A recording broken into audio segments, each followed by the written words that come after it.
All in all, I say pretty good. Lydia Tillman is doing pretty good considering what she's been through. She is lucky to be alive. On the 4th of July last year, she was sexually assaulted and so savagely beaten, she suffered a massive stroke. That case was hard. That case almost put me over the edge. I almost couldn't go on after I saw how she was almost dead. The level of violence that occurred against Miss Tillman, the brutality and the fire and, you know, just everything about this was just brutal. Lydia's attacker set her apartment on fire. She survived by jumping out the second-story window, though she has no memory of it. Nothing. The fire destroyed any possible evidence in the apartment. At that point, Lydia was in a coma and obviously couldn't help at all with the investigation.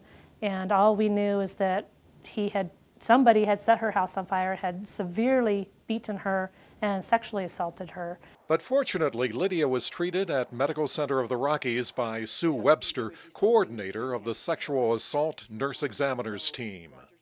And she got in there and scraped fingernails and took the collections that she needed that solved our case. We had no evidence that led us to the suspect in the case, and she solved it for us.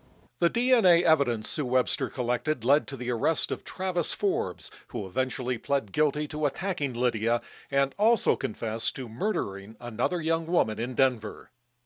And it was such an emotional phone call from the detective that I lost it. I started crying and screaming in my office, and I was so excited that I'm going to take care of this.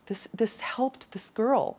In my 7 years as a detective and my 14 years as a police officer, I think that the actions by Travis Forbes are probably the most evil of any suspect, defendant, murderer, anything that I have ever run across. I think he's lost soul. Lydia Tillman's case is extreme, but it graphically illustrates the work done by the Sane team at Medical Center of the Rockies. But this is a sexual assault exam kit.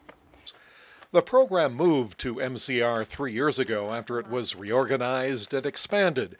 An exam room at MCR is reserved for use only by the Sane team, so that patients can be sheltered from the hustle and bustle of the emergency department. They need to know that they're in a safe place, that nobody is going to judge them.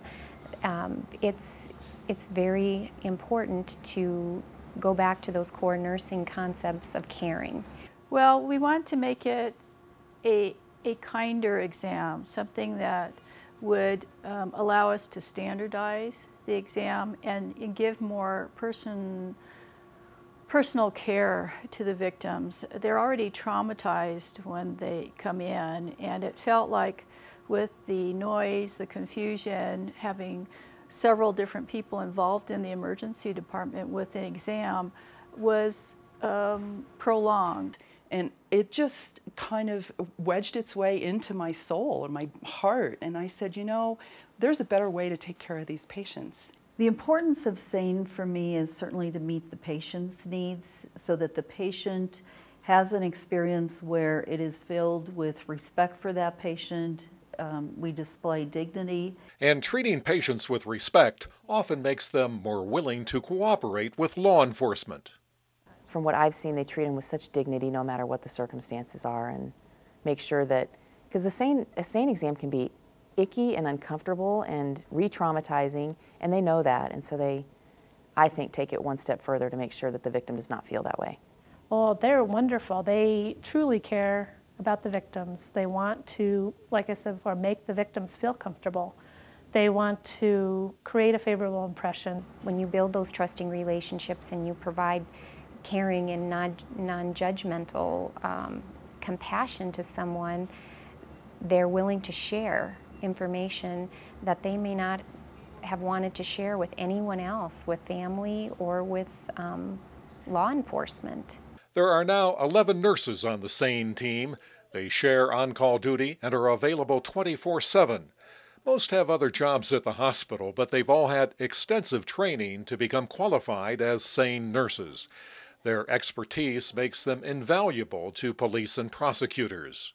You need to know how to document correctly. You need to know how to do a head-to-toe assessment, what you're looking for when somebody's been strangled, what you're looking for when someone tells you what happened to them. Head, hair, mouth swabs, swabs of any areas the patient may have been touched, a detailed genital exam with specimens taken from that area, and fingernail clippings. We also photograph all of the injuries, and we photograph the genital exam to document the injuries. They basically become an expert in their field of what they're doing, and that lends a great deal of credibility to their testimony and confidence in their testimony. They're amazing. They're amazing. I don't think that we could function without them. To nurture their partnership with law enforcement, MCR opened a uniformed officers' lounge in the emergency department. The Sane program now works with 25 different law enforcement agencies throughout northern Colorado. It's grown regionally quite rapidly. I think what has happened is because we now have a facility and a room in the emergency department that's quiet, private, and allows you to do a very thorough exam without the interference of everything else going on in the background. That the law enforcement agencies have totally endorsed what we do. But what we have been able to do is provide then a service that our rural communities previously did not have access to, which is also why I believe this program can be replicated in areas like ours. I would highly recommend it to any hospital system, especially if you're a small hospital that you can't support that training on your own. To have a regional service like this is totally reproducible, and it increases the evidence that you're going to be able to get for your cases. The entire hospital supported the Sane program through the Sweat Challenge, collecting sweatsuits, underwear, and toiletries for patients whose clothing is confiscated as evidence. To exemplify treating these patients with dignity and respect, we donated literally hundreds of sweatsuits and hygiene products so that each of these victims or patients could leave here in a brand new outfit. It took a lot of hard work, planning, and coordination to bring the Sane program to this level.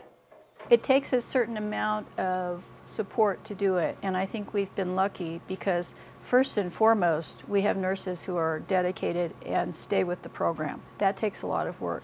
Secondly, an administration and a hospital system that totally supports the work. The nurses say their work can be difficult, demanding, draining, but well worth it when they can help someone like Lydia Tillman. Lydia is amazing. She is so amazing. I mean, she has had to learn to walk. She's had to learn to talk. We are working on fine motor skills. As Lydia Tillman works to overcome her devastating injuries, she says one thing that's helped with her recovery is the care and kindness of the Sane nurses. I think it's incredible. And I'm really glad and grateful. She has gone on to be a survivor and a true survivor. And that now keeps me going. I always think, I never know when I'm going to have another patient like that, and I always have to be ready for that.